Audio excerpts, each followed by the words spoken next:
Dicen que el tiempo es el señor de la razón, pero yo prefiero decir que el tiempo es el mejor maestro de ceremonias de la vida.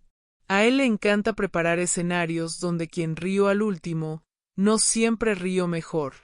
Yo miraba las manos de Ricardo. Esas manos que una vez sostuve con esperanza.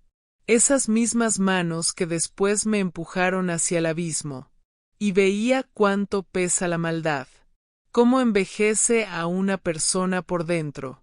Él estaba ahí, amargado, intentando herirme con la única arma que le quedaba en su memoria. El prejuicio. Cuando se burló de la vida de mi hijo, preguntando si Bernardo había muerto, cerré los ojos por un segundo. Recordé la lluvia. Recordé el frío. Recordé esa puerta cerrándose en mi cara hace 2 décadas. Ricardo pensaba que me había dejado en la miseria, pero él solo me había liberado. Él no sabía que mientras él se pudría por dentro, mi hijo especial estaba construyendo un palacio de conocimiento. Lo que él llamó muerte, yo lo llamo renacimiento. Y el escenario para esta revelación no podía ser otro. El hospital donde mi hijo es la ley. Ese olor a hospital. Esa mezcla fría de desinfectante con el aroma distante del café de la cafetería del primer piso. Siempre tuvo el poder de transportarme a diferentes momentos de mi vida.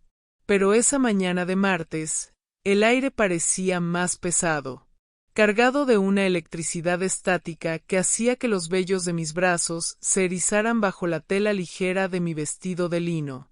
Yo estaba sentada en la recepción del área de especialidades, un lugar que respiraba competencia.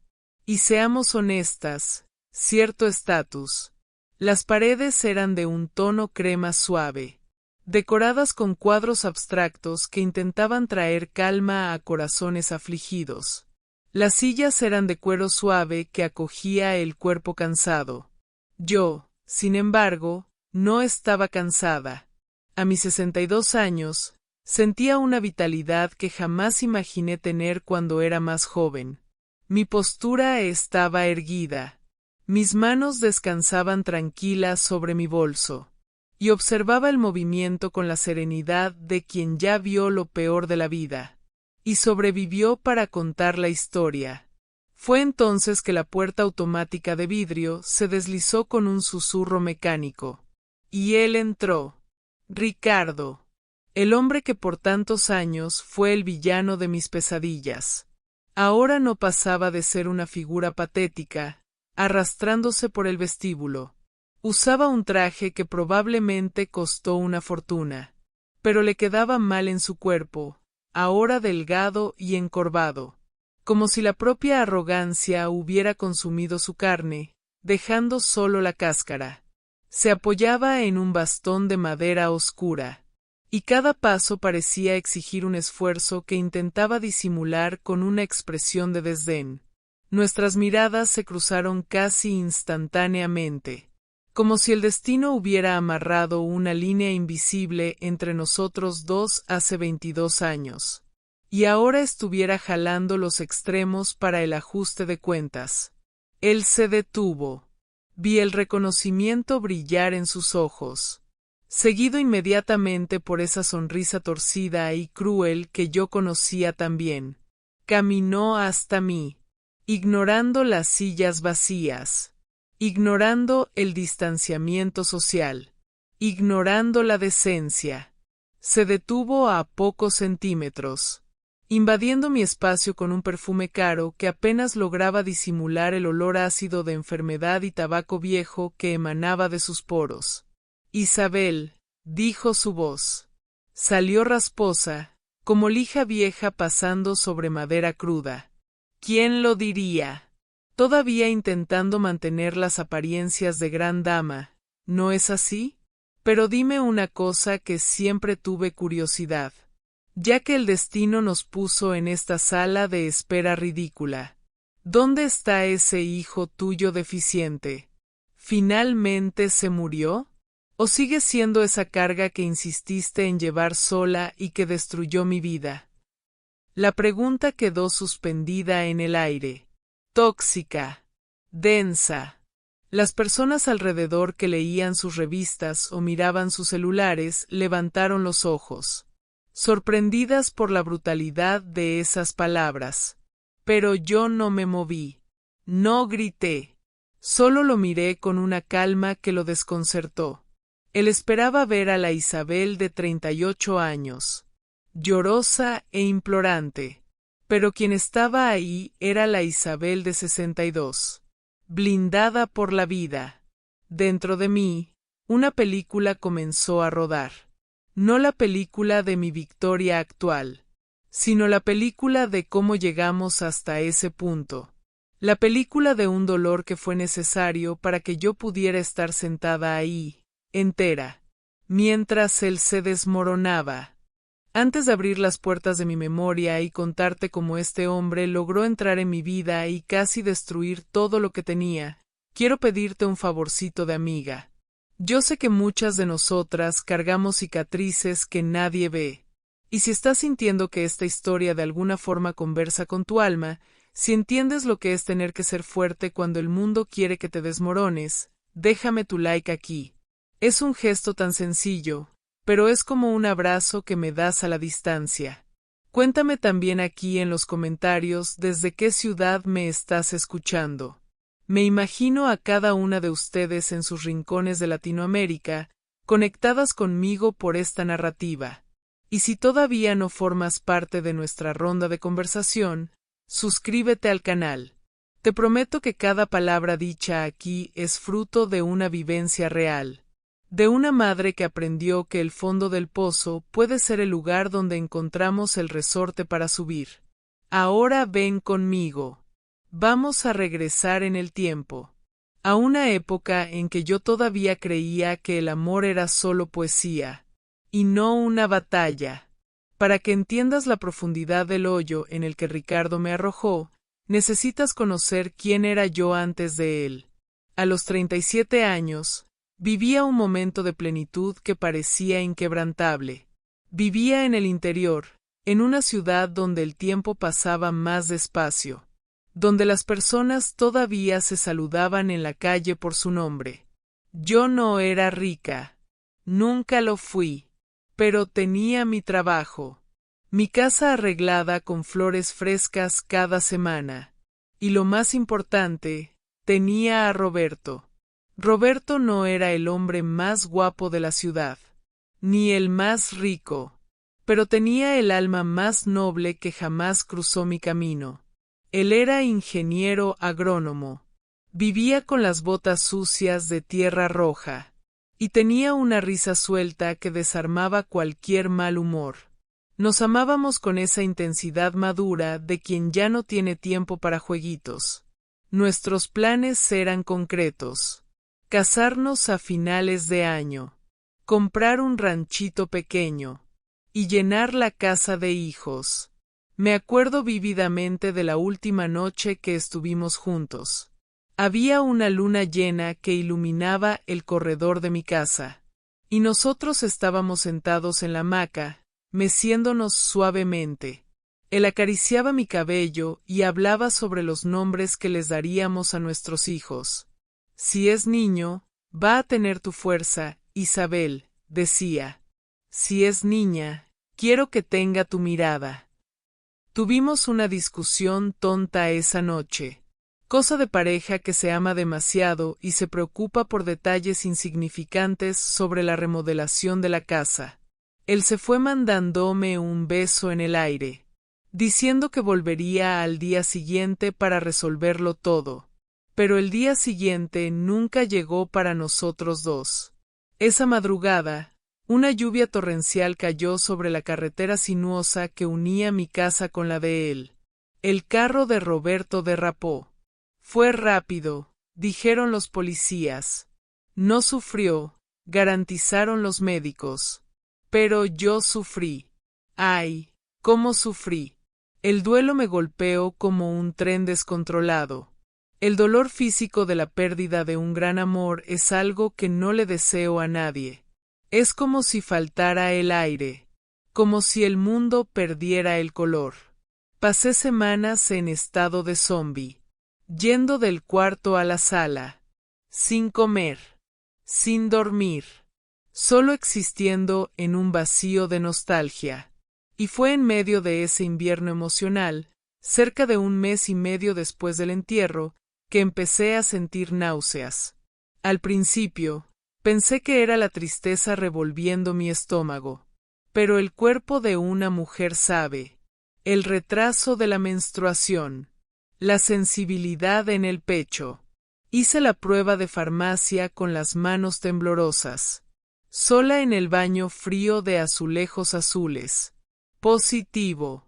Caí sentada en el piso, abrazando mis rodillas, llorando una mezcla de desesperación y milagro. Estaba embarazada de Roberto. Una parte de él se había quedado conmigo. Era un regalo, sí, pero también era aterrador. Estaba sola, con 37 años, a punto de ser madre soltera en una sociedad que en esa época todavía torcía la nariz para mujeres en mi situación. Fue en ese escenario de fragilidad extrema que Ricardo entró en escena. Él no era un extraño. Era un colega distante del trabajo, alguien que veía en las fiestas de la empresa, siempre impecable, siempre educado, pero que nunca había despertado mi atención. Ricardo supo de la muerte de Roberto, y empezó a aparecer. Primero fue un mensaje de condolencias, después una visita rápida para ver si necesitaba algo. Luego empezó a traer comida, a ofrecerse para resolver trámites, a arreglar cosas en la casa. Era solícito. Hablaba bajo. Escuchaba mis llantos interminables sobre Roberto sin quejarse. Poco a poco fue ocupando los espacios vacíos de mi rutina.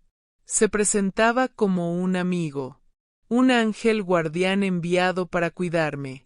Cuando le conté sobre el embarazo, esperaba que se alejara.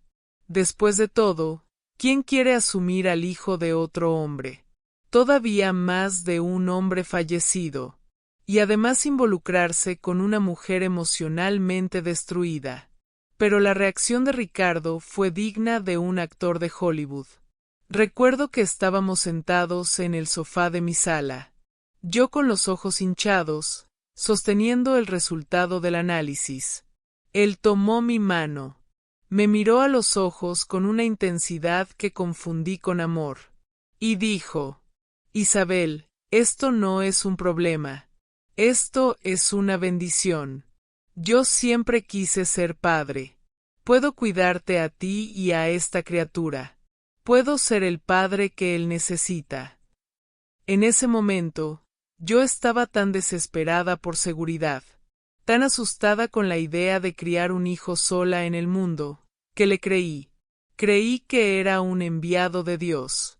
Creí que tenía un corazón lo suficientemente noble para amar a una criatura que no llevaba su sangre. No vi las señales. No vi cómo sutilmente empezó a alejar a mis amigos, diciendo que necesitaba descansar. No vi cómo empezó a controlar mis finanzas, diciendo que yo no estaba en condiciones de pensar en dinero. Yo solo veía la mano extendida, y agarré esa mano con toda la fuerza que me quedaba. Con 5 meses de gestación, mi panza ya asomando, nos casamos. Fue una ceremonia civil, discreta. Yo usaba un vestido color crema, suelto, y él un traje gris impecable. En las fotos de ese día, si miras bien, mi sonrisa no llega a los ojos. Es una sonrisa de gratitud, de alivio, pero no de pasión. Ya la sonrisa de él. La sonrisa de él era de posesión. Él había conquistado a la viuda triste. Se había convertido en el héroe de la ciudad. El hombre generoso que salvó a la pobre Isabel y a su huérfano. Los meses siguientes fueron un borrón de adaptación. Ricardo, al inicio, mantenía la máscara. Iba conmigo a las consultas prenatales. Sostenía mi mano durante los ultrasonidos. Hasta pintó el cuarto del bebé de azul bebé. Pero había momentos, destellos breves en que la máscara se resbalaba. Recuerdo una noche en que el bebé pateó fuerte. Tomé la mano de Ricardo y la puse sobre mi panza, emocionada.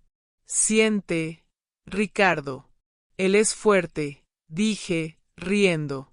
Él sintió el movimiento, pero retiró la mano rápidamente, como si hubiera recibido una descarga eléctrica. Sí. Ojalá que saque mi inteligencia, ya que no tiene mi sangre, murmuró, y se volteó para dormir. Aquello me heló, pero lo justifiqué. Pensé, es normal. Él debe tener sus inseguridades. Es difícil para un hombre criar al hijo de otro.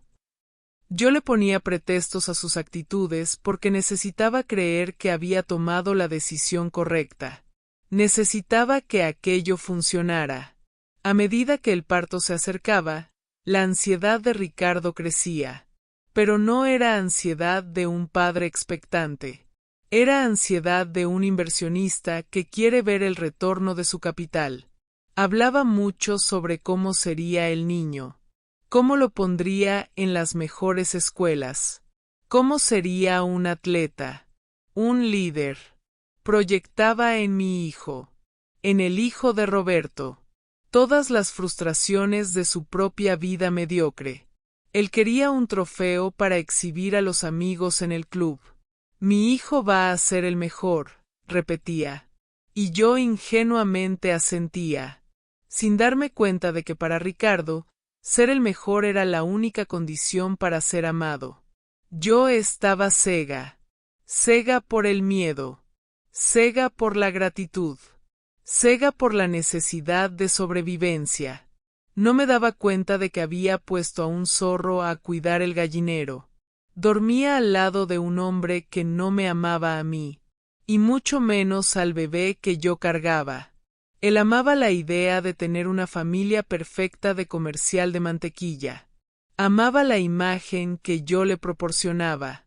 Y poco sabía yo que esa imagen estaba a punto de hacerse añicos, de la manera más cruel posible. Hoy, sentada aquí en el aire acondicionado de este hospital de lujo, mirando a Ricardo destruido frente a mí, puedo ver claramente lo que no veía en aquel entonces. Veo la vanidad, el egoísmo, la pequeñez. Cuando me preguntó dónde está tu hijo deficiente, no solo estaba intentando ofenderme, estaba confesando su propio fracaso, porque él pensaba que un hijo con discapacidad era el fin del mundo, mientras que yo descubrí que era solo el comienzo de un mundo nuevo. La pregunta de él quedaba en el aire, esperando una respuesta. Mi mente volvió del pasado, aterrizando en el presente con el peso de un ancla.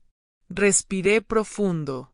Sentí el olor de limpieza clínica invadir mis pulmones. Y preparé no mi voz, sino mi espíritu. El silencio de la recepción estaba a punto de romperse, pero no por mis palabras. El destino, ese maestro de ceremonias caprichoso, ya había dado la señal para la entrada del próximo personaje. Y yo sabía que Ricardo no estaba listo para lo que vendría después. La tormenta que él creó allá atrás estaba regresando. Pero esta vez, quien sostenía el paraguas era yo. Mientras encaraba a Ricardo en esa recepción fría, sintiendo el peso de su mirada sobre mí, mi mente viajó de regreso a los meses finales de aquel embarazo, que en esa época parecía ser el pasaporte a mi felicidad. Es curioso cómo funciona la memoria. Puedo recordar con claridad el olor de pintura fresca en el cuarto que preparamos para Bernardo. Era un azul suave, elegido por Ricardo, quien insistía en que todo fuera de primera línea. Él traía catálogos de muebles. Discutía sobre cuál carriola era la más moderna, la más segura, la que los famosos se estaban usando. En ese momento, Yo confundía su vanidad con cuidado. Miraba a ese hombre organizando el baby shower, invitando a los jefes y a los colegas influyentes, y pensaba, Dios mío, él realmente quiere ser padre. Pero yo no me daba cuenta de que él no estaba armando un cuarto para una criatura. Estaba montando un escenario para su ego. Él acariciaba mi panza, no para sentir la vida palpitar, sino para certificarse de que su inversión estaba creciendo conforme a lo planeado. Decía frases que en esa época yo consideraba solo exigentes, pero que hoy veo como señales de alerta luminosas. Isabel, ¿estás comiendo bien? No quiero que ese niño nazca débil. Tiene que ser robusto. Tiene que tener presencia. O también, ya lo inscribí en natación para bebés. Dicen que ayuda al desarrollo motor. Mi hijo va a nadar antes de caminar. Nota que él siempre decía mi hijo cuando hablaba de las conquistas futuras. Pero cuando yo tenía alguna molestia o náusea, decía, tu hijo te está dando problemas hoy. Este cambio sutil de pronombres ya denunciaba que él solo quería la parte gloriosa de la paternidad, la parte sucia, cansada, humana. Esa la dejaba enteramente para mí. Yo, hundida en la gratitud ciega de quien fue salvada de la viudez y la soledad, solo sonreía y asentía, intentando ser la esposa perfecta. La incubadora perfecta para el heredero que él tanto idealizaba. Recuerdo la noche anterior al parto. Estábamos acostados y yo sentía una ansiedad mezclada con esa alegría profunda que solo una madre conoce. Tomé la mano de Ricardo y la puse sobre mi vientre, donde Bernardo se movía despacio. Ya viene, Ricardo. Mañana nuestra vida cambia, susurré. Él suspiró, un sonido pesado, y respondió, ojalá que tenga mis ojos, Isabel. Roberto, bueno, Roberto era un hombre sencillo, pero yo quiero que este niño tenga mi mirada de ganador. Aquello me hirió, pero tragué saliva. No quería arruinar el momento. No quería admitir que estaba durmiendo al lado de un hombre que competía con un muerto. Poco sabía yo que en menos de 24 horas, el color de los ojos del bebé sería la menor de las preocupaciones de Ricardo. Antes de llevarte adentro de esa sala de parto y contarte el momento exacto en que mi cuento de hadas se convirtió en una película de terror, quiero hacer una pausa rápida aquí. Sé que muchas de ustedes que me escuchan ya sintieron en carne propia la presión de tener que ser perfecta, de tener que corresponder a las expectativas imposibles de los demás. Si alguna vez te has sentido presionada por algo que no podías controlar, déjame tu like en este video. Es nuestra forma de decirnos una a la otra que no estamos solas en este camino. Y cuéntame aquí en los comentarios. ¿Tú crees que el amor verdadero impone condiciones? Voy a leer cada respuesta con mucho cariño. Ahora respira profundo conmigo, porque vamos a entrar al día que dividió mi vida en un antes y un después. El trabajo de parto comenzó en la madrugada, intenso y rápido. Fuimos a la maternidad particular que el seguro de Ricardo cubría, el mejor de la ciudad. Él estaba eufórico, filmando todo, haciendo bromas con las enfermeras, actuando como el padre del año. Hablaba alto en los pasillos, hoy nace el campeón. Yo, entre una contracción y otra, intentaba mantener la sonrisa, pero sentía una punzada de miedo que no sabía explicar. Instinto de madre, tal vez. El parto fue normal. Recuerdo la fuerza que hice, el sudor, el aliento del equipo médico, y luego el llanto, ese llanto agudo y liberador que anuncia la vida. El médico levantó al bebé, a mí Bernardo. Él era pequeño, rosado, cubierto de esa capa blanca que protege la piel. Mi corazón explotó de amor. Extendí los brazos, desesperada por sentirlo. Pero hubo un silencio extraño en la sala. No un silencio total, sino una pausa. El obstetra intercambió una mirada rápida con el pediatra. La sonrisa de Ricardo, que estaba con la cámara en la mano, vaciló. ¿Qué pasó? ¿Por qué se están mirando así?, preguntó. La voz ya cargada de una irritación latente. El pediatra tomó a Bernardo. Lo limpió rápidamente y lo trajo cerca de mí, pero antes de entregármelo, miró a Ricardo y dijo con una calma profesional: «Papá, mamá, el bebé está perfecto. Respira bien. Es fuerte.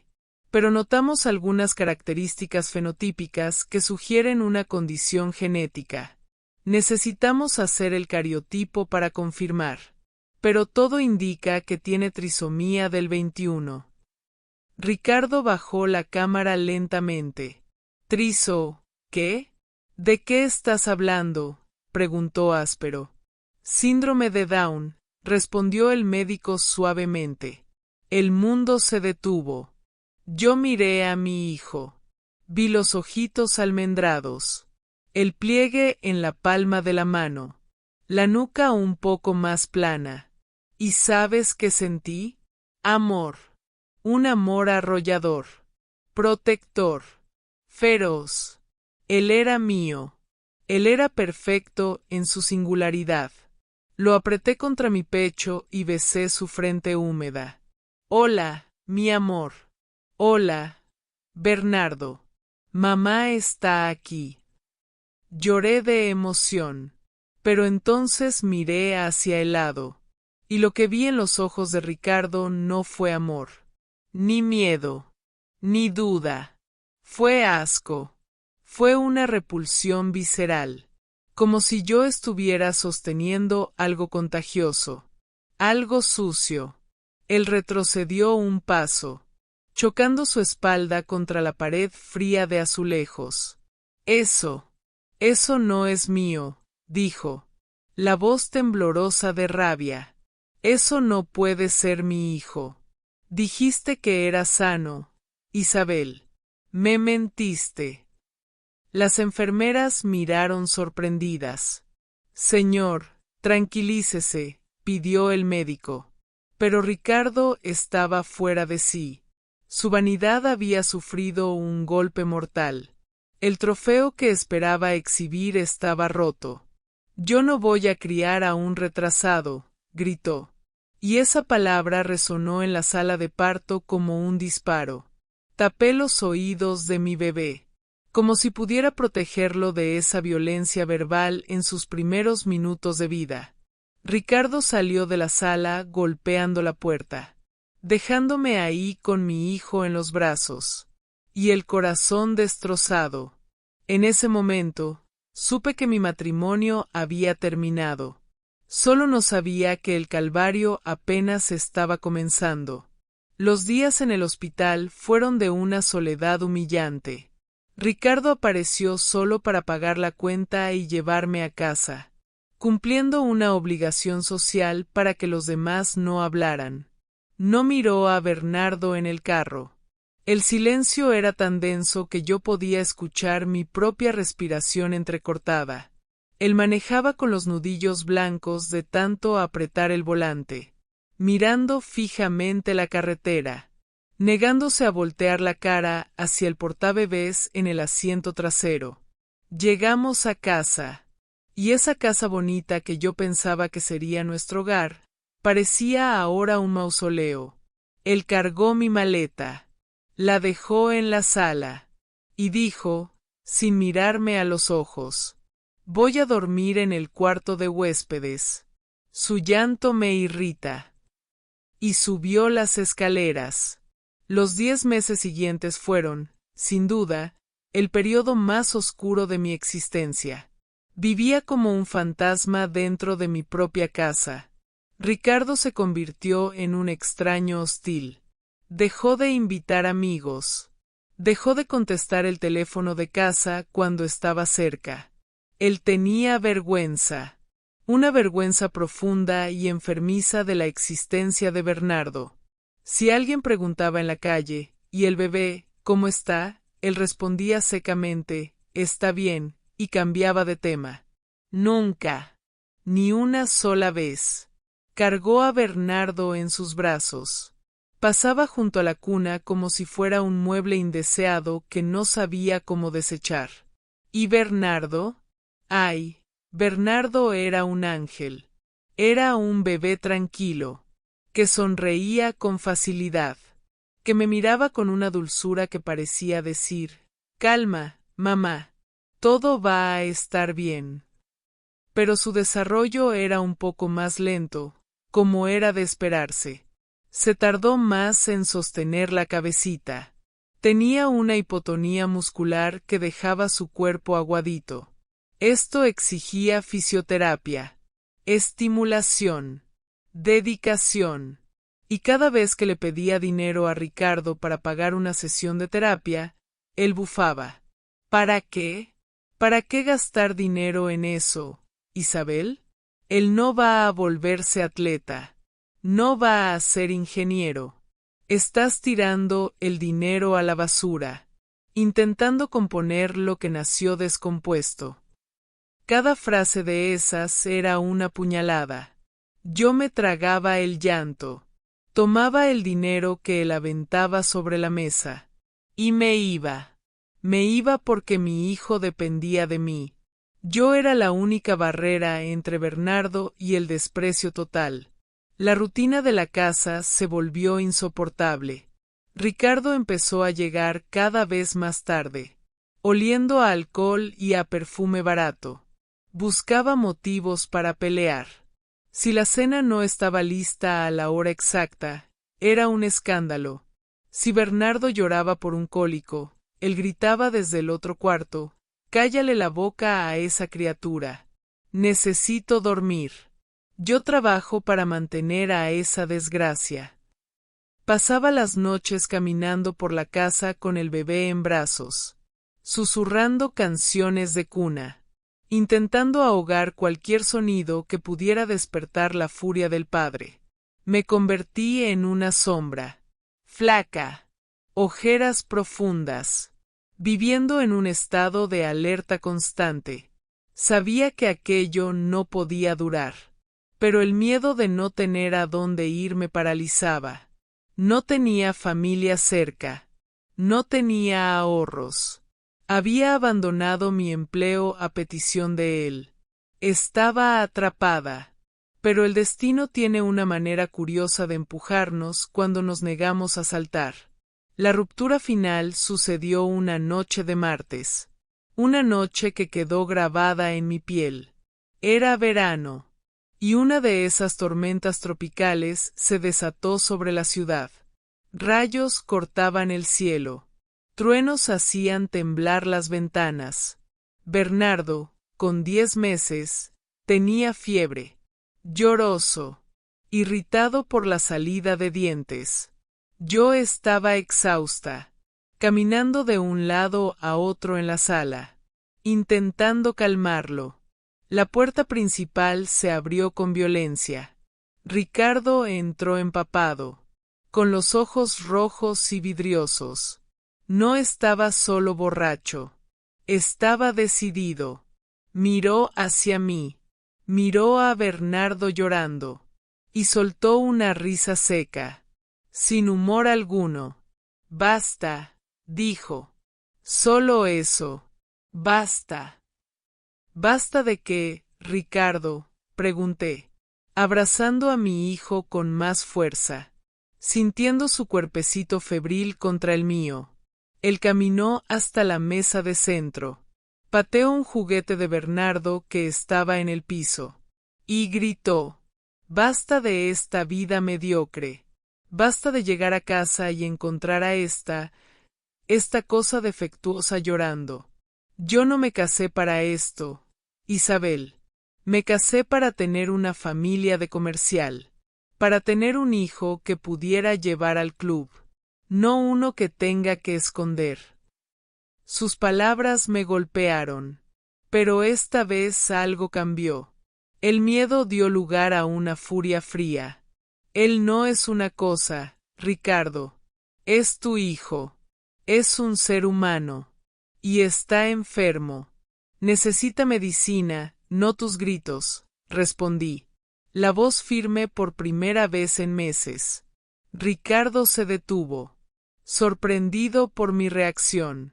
Y entonces su rostro se retorció en odio puro. ¿Mi hijo? Nunca. Eso es hijo de ese muerto. Es un castigo que él te dejó. Y yo me cansé de pagar por ese castigo. Fue hacia el cuarto, y escuché el ruido de cajones abriéndose y cerrándose con violencia. Volvió con una maleta mía. Una maleta vieja que había traído de mi casa de soltera, y empezó a aventar mi ropa adentro. De cualquier manera. ¿Qué estás haciendo? Grité. Te estoy liberando, Isabel. Y liberándome también. Fuera. Ahora. Quiero que tú y ese niño salgan de mi casa hoy. Gruñó, aventando la maleta abierta en medio de la sala. Miré hacia la ventana. La lluvia caía como una cortina sólida. Ricardo, está cayendo el mundo allá afuera. Bernardo tiene fiebre. Ten piedad. Mañana nos vamos. Déjanos dormir aquí solo esta noche. Supliqué. No por mí, sino por mi bebé. Él se acercó a mí, el olor a alcohol invadiendo mi nariz, y dijo las palabras que sellaron nuestro destino. ¿Piedad? ¿Quién tuvo piedad de mí cuando me diste un hijo inútil? Arréglate, Isabel. Tú eres madre, entonces protege a tu cría. Pero no bajo mi techo. Tomó mi brazo y me empujó hacia la puerta. Agarré la pañalera. Metí la cartera y algunos documentos. Tomé un suéter y envolví a Bernardo lo mejor que pude. Él abrió la puerta principal, y el viento frío invadió la sala caliente. Vete, gritó sobre el sonido del trueno. Vete y no regreses. Y no te atrevas a pedirme pensión para criar aún. Si tienes dignidad, desaparece de mi vida. Lo miré una última vez. No vi a un marido. No vi a un hombre. Vi a un monstruo pequeño y asustado de su propia sombra. Vas a arrepentirte, Ricardo, dije. Mi voz baja, pero clara. Un día vas a necesitar de este inútil. Y ese día, que Dios tenga piedad de ti, porque tú no la tuviste de nosotros. Él cerró la puerta en mi cara. El sonido de la cerradura girando fue el sonido más definitivo que escuché jamás.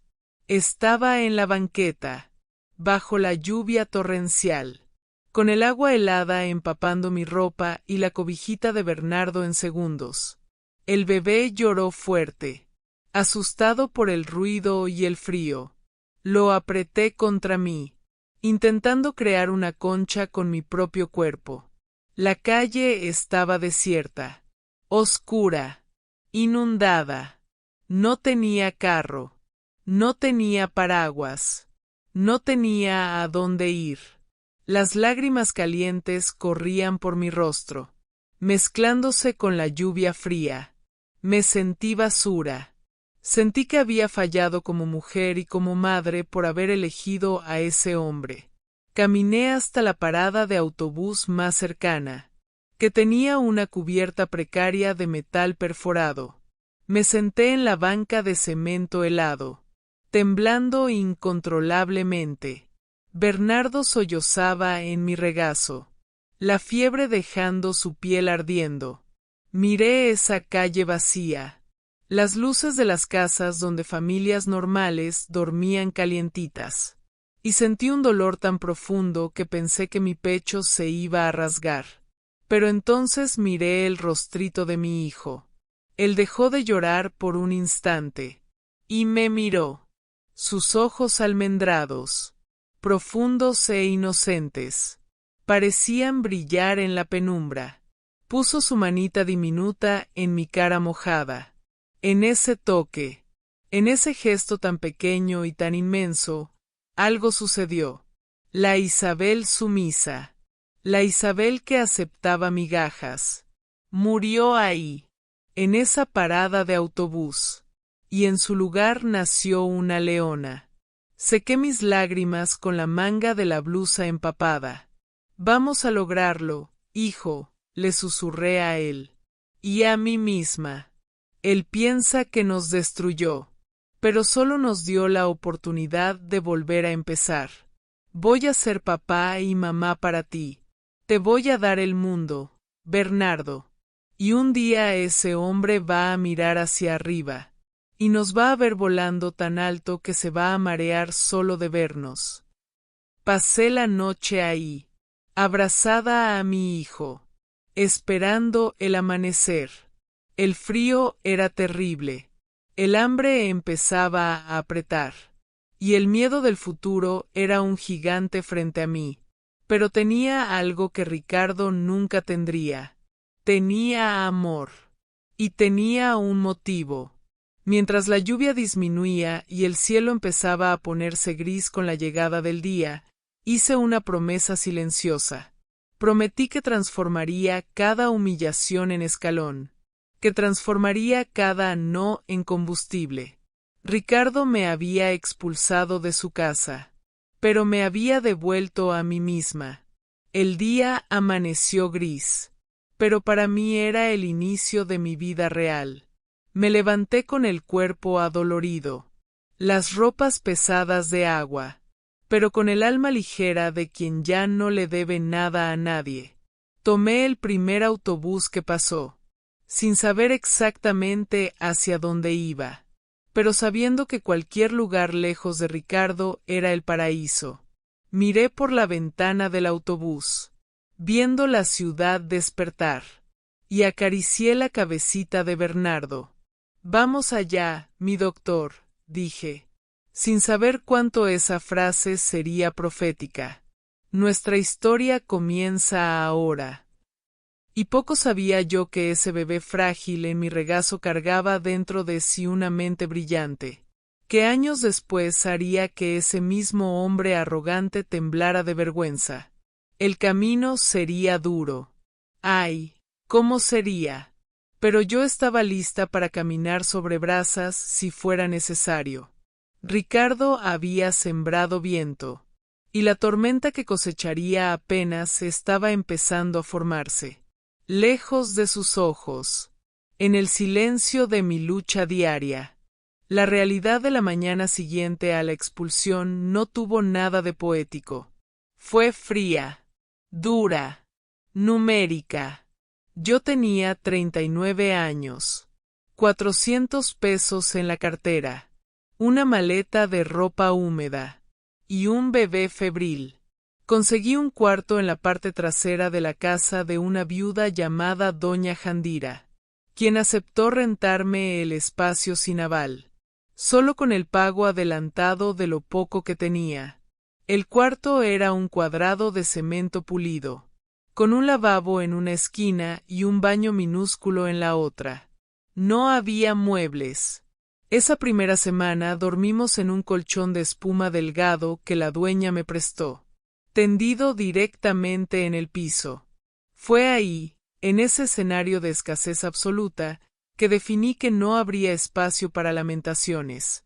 Ricardo se había quedado con la comodidad, pero yo me había quedado con la responsabilidad. Y la responsabilidad no se delega. Empecé a trabajar al día siguiente. No había tiempo para elegir carrera.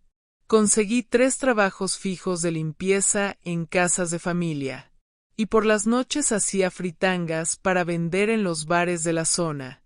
Mi rutina empezaba a las 4 de la mañana.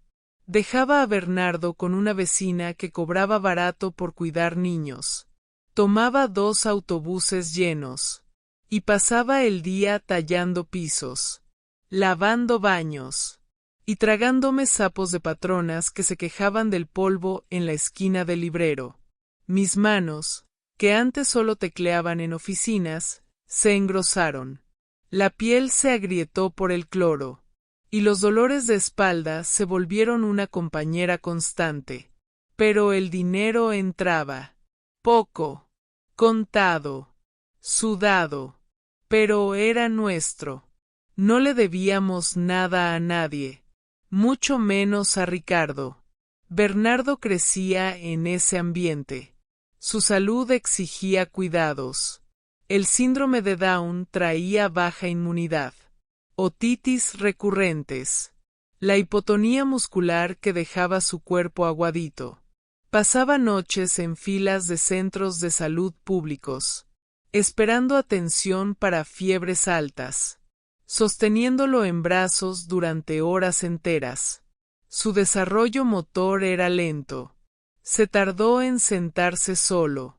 Tardó casi 2 años en dar los primeros pasos firmes. Quien miraba de afuera veía solo la discapacidad. Veía al niño que babeaba un poco más, que tenía la lengua protusa, que parecía atrasado. Pero dentro de nuestro cuarto sencillo, empecé a notar algo que no coincidía con lo que los médicos decían sobre sus limitaciones. A los 3 años, Bernardo no hablaba muchas palabras, pero tenía un enfoque aterrador. Pasaba horas mirando etiquetas de empaques, periódicos viejos que yo traía de las limpiezas, letreros en la calle. Yo pensaba que le gustaban los colores. Un día estaba separando cuentas para pagar, y dejé una caja de medicamentos sobre la cama. Él tomó la caja. Me miró y dijo, con dicción medio pastosa, pero perfectamente comprensible: paracetamol. Me detuve en lo que estaba haciendo. Pensé que había escuchado mal. Tomé otra caja. Y aquí, hijo. Él leyó: dipirona sódica. Mi hijo, que apenas sabía correr sin tropezarse, estaba leyendo términos farmacéuticos a los 3 años de edad. No fue un milagro. Fue un hecho. Lo llevé a una fonoaudióloga del centro de salud. Y conté lo que pasó. Ella dudó. Pensó que le había enseñado a memorizar. Pero cuando ella le mostró tarjetas con palabras aleatorias y él las leyó todas, su expresión cambió de escepticismo a shock. Fuimos canalizados a una evaluación neuropsicológica en una universidad federal. Fueron meses de pruebas. El resultado vino en un reporte técnico y detallado. Bernardo tenía doble excepcionalidad. Él poseía la trisomía del 21, pero también tenía altas capacidades. Superdotación. Su cerebro procesaba información a una velocidad muy superior al promedio, aunque el cuerpo no lo acompañara. Era una mente de Fórmula 1 atrapada en un chasis de bocho. Este descubrimiento cambió nuestra estrategia de supervivencia. Entendí que la única salida de esa pobreza, la única venganza contra el destino que Ricardo nos impuso, era el cerebro de Bernardo. Conseguí 3 trabajos fijos de limpieza en casas de familia, y por las noches hacía fritangas para vender en los bares de la zona. Mi rutina empezaba a las 4 de la mañana. Dejaba a Bernardo con una vecina que cobraba barato por cuidar niños. Tomaba 2 autobuses llenos, y pasaba el día tallando pisos, lavando baños, y tragándome sapos de patronas que se quejaban del polvo en la esquina del librero. Mis manos, que antes solo tecleaban en oficinas, se engrosaron. La piel se agrietó por el cloro, y los dolores de espalda se volvieron una compañera constante. Pero el dinero entraba. Poco, contado, sudado, pero era nuestro. No le debíamos nada a nadie, mucho menos a Ricardo. Bernardo crecía en ese ambiente. Su salud exigía cuidados.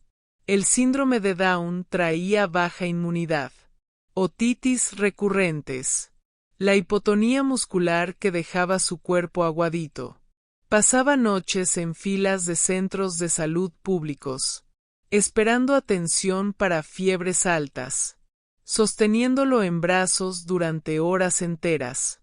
Su desarrollo motor era lento. Se tardó en sentarse solo. Tardó casi 2 años en dar los primeros pasos firmes. Quien miraba de afuera veía solo la discapacidad. Veía al niño que babeaba un poco más, que tenía la lengua protusa, que parecía atrasado. Pero dentro de nuestro cuarto sencillo, empecé a notar algo que no coincidía con lo que los médicos decían sobre sus limitaciones. A los 3 años, Bernardo no hablaba muchas palabras, pero tenía un enfoque aterrador. Pasaba horas mirando etiquetas de empaques, periódicos viejos que yo traía de las limpiezas, letreros en la calle. Yo pensaba que le gustaban los colores. Un día estaba separando cuentas para pagar, y dejé una caja de medicamentos sobre la cama. Él tomó la caja, me miró, y dijo, con dicción medio pastosa, pero perfectamente comprensible: paracetamol. Me detuve en lo que estaba haciendo. Pensé que había escuchado mal. Tomé otra caja. Y aquí, hijo. Él leyó: dipirona sódica. Mi hijo, que apenas sabía correr sin tropezarse, estaba leyendo términos farmacéuticos a los 3 años de edad. No fue un milagro. Fue un hecho. Lo llevé a una fonoaudióloga del centro de salud. Y conté lo que pasó. Ella dudó. Pensó que le había enseñado a memorizar. Pero cuando ella le mostró tarjetas con palabras aleatorias y él las leyó todas, su expresión cambió de escepticismo a shock. Fuimos canalizados a una evaluación neuropsicológica en una universidad federal. Fueron meses de pruebas. El resultado vino en un reporte técnico y detallado. Bernardo tenía doble excepcionalidad. Él poseía la trisomía del 21. Pero también tenía altas capacidades. Superdotación. Su cerebro procesaba información a una velocidad muy superior al promedio, aunque el cuerpo no lo acompañara. Era una mente de Fórmula 1 atrapada en un chasis de bocho. Este descubrimiento cambió nuestra estrategia de supervivencia. Entendí que la única salida de esa pobreza, la única venganza contra el destino que Ricardo nos impuso, era el cerebro de Bernardo. La entrada a la escuela, sin embargo, fue una guerra burocrática. Las escuelas públicas del barrio no querían aceptarlo, o querían ponerlo en grupos solo de recreación. Yo peleé. Imprimí la ley de inclusión. Llevé el reporte de la superdotación. Golpeé la mesa de la Dirección de Educación. Conseguí matricularlo en la enseñanza regular. Y ahí empezó el infierno social. Los niños se burlaban de su apariencia, de su habla arrastrada. Regresaba a casa callado, a veces con el material escondido o roto. Pero Bernardo tenía una resiliencia lógica. No devolvía la agresión. Devolvía hechos. A los 7 años, ya sabía la materia del 5º grado. Mientras los compañeros memorizaban las tablas de multiplicar, él hacía cálculos mentales complejos. Los maestros, inicialmente resistentes, fueron obligados a rendirse ante la evidencia. Él corregía errores en los libros de texto. Explicaba el ciclo del agua mejor que la maestra de ciencias. A los 10 años, la escuela propuso la aceleración de grado. Saltó del 4º al 6º. A los 12 saltó uno más. Era un niño con Down en medio de adolescentes típicos. Pero académicamente estaba a años luz adelante. Nuestra rutina era militar. Yo trabajaba doble para comprar libros de segunda mano. Bernardo no tenía videojuegos. No tenía celular de última generación. No tenía ropa de marca. Tenía acceso a la biblioteca pública y una computadora vieja que ganamos de donación, donde veía clases en línea de biología y química. Desarrolló una obsesión por el cuerpo humano. Decía que quería entender por qué su cuerpo era diferente. Voy a arreglar las fallas, mamá, decía, enfocado en los libros de anatomía, que eran demasiado pesados para sus brazos, pero ligeros para su mente. A los 16 años decidió presentar examen de admisión para medicina. La familia de doña Jandira se rió. Dijeron que yo estaba ilusionando al muchacho, que jamás pasaría, que su coordinación motora no le permitiría ser médico. Yo me tapé los oídos. Bernardo estudiaba 14 horas al día. Pegaba resúmenes de química en las paredes del baño. Escuchaba audioclases mientras comía. Memorizó compendios enteros. El día del examen de admisión de la Universidad Estatal, una de las más competidas del país, lo llevé hasta el portón. Vestía una playera blanca sencilla y pantalón de mezclilla. Las personas miraban feo. Un guardia llegó a preguntar si estaba en el lugar correcto, pensando que haría examen para alguna plaza de cuota por discapacidad intelectual severa. Bernardo solo mostró el documento. Y entró. El resultado le cerró la boca a todo el mundo. Bernardo pasó en tercer lugar en la clasificación general. Tercer lugar en medicina. Compitiendo con estudiantes de escuelas de élite que tuvieron cursos caros toda la vida. Cuando salió su nombre en la lista, no lloré de emoción poética. Sentí el alivio de quien ganó una apuesta de alto riesgo.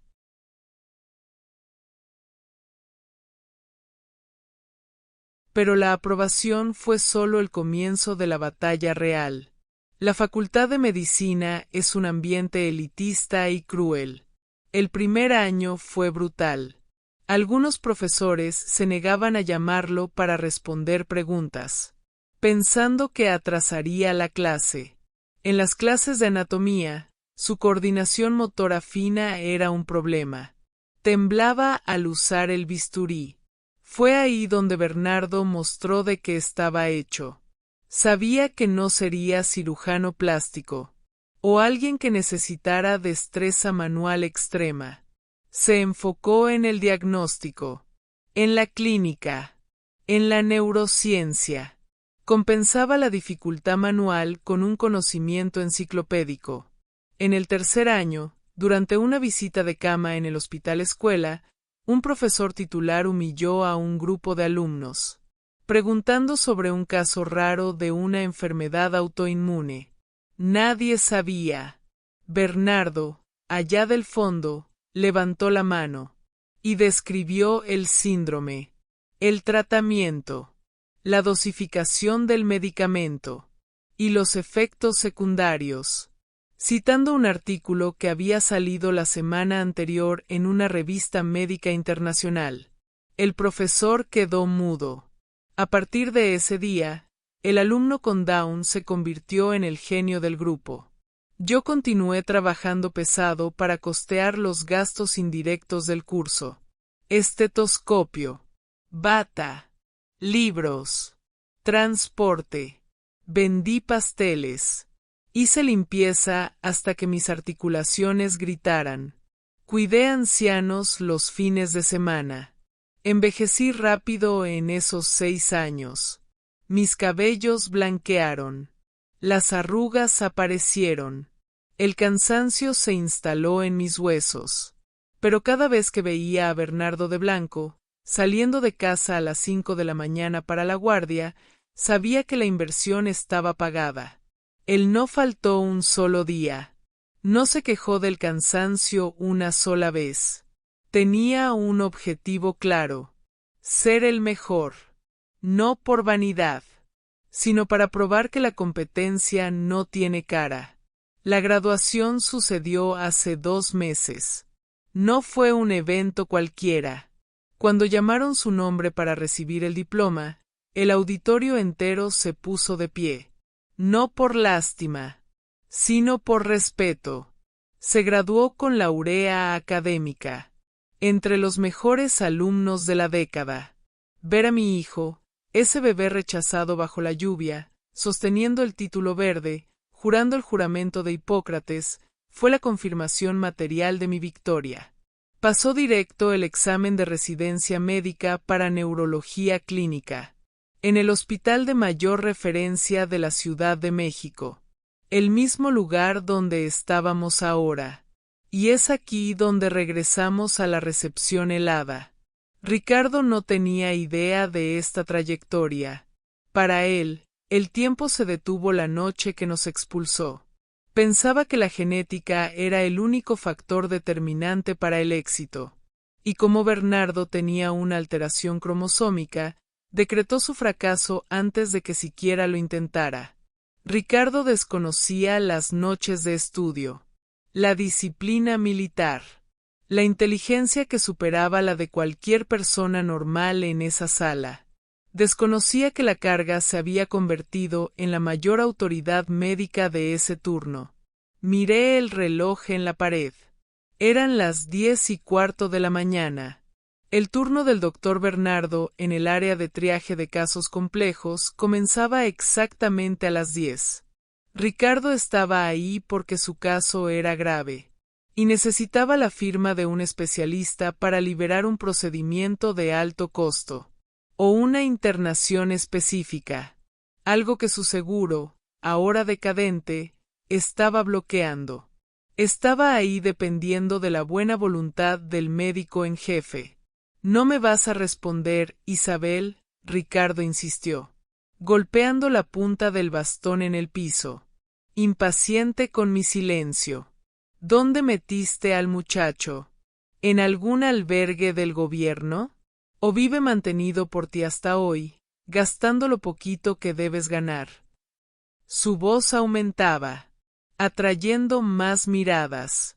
Quería humillarme públicamente para sentirse un poco más grande, ya que la enfermedad lo estaba haciendo sentir minúsculo. Me acomodé en la silla, crucé las piernas, y miré directamente a sus ojos amarillentos. «Bernardo no está en un albergue, Ricardo, y no vive mantenido por mí. De hecho, él paga mis cuentas hoy. Él compró mi casa. Él me cuida». Ricardo soltó una carcajada ronca, un sonido feo que terminó en tos. «¿Él paga tus cuentas haciendo qué? ¿Vendiendo dulces en el semáforo? ¿Pidiendo limosna en internet con historias tristes?» En ese momento exacto, el sonido de un bip resonó en el mostrador de la recepción.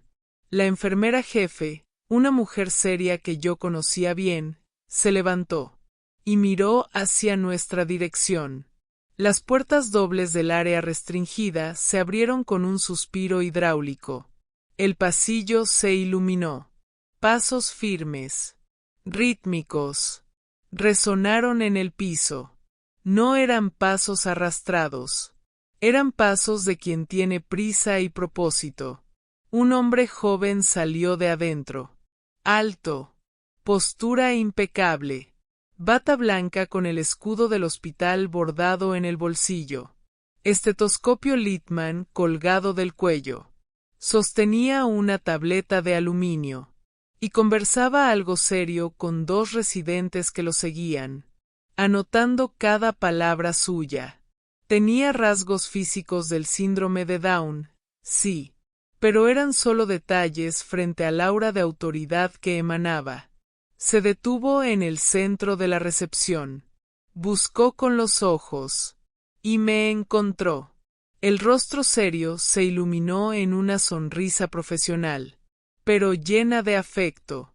«Mamá», dijo con voz firme y grave de un hombre adulto. «Disculpa la demora. La visita en terapia intensiva tardó un poco más. El caso de la cama 3 exigió una punción lumbar de emergencia. Caminó hasta mí, ignorando completamente al hombre viejo y encorvado a mi lado. Ricardo dejó de reír. Su boca se abrió levemente. Sus ojos iban de mi rostro al rostro del médico, intentando conectar los puntos, intentando entender lo imposible. Bernardo besó mi frente, y luego se volteó hacia la enfermera. Sandra, ¿dónde está el expediente del paciente prioritario que la regulación mandó? El tal Ricardo Vasconcelos. Su cuadro renal es crítico. Necesito evaluar ahora. Ricardo dejó caer el bastón. El ruido de la madera golpeando el mármol fue el único sonido en la sala.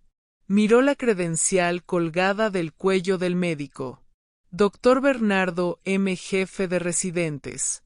Neurología clínica médica. Leyó el nombre. Leyó la función. Y miró el rostro del hijo que tiró bajo la lluvia. El hijo que llamó inútil. El hijo que ahora sostenía su vida en una tableta de aluminio. Tú, Ricardo susurró.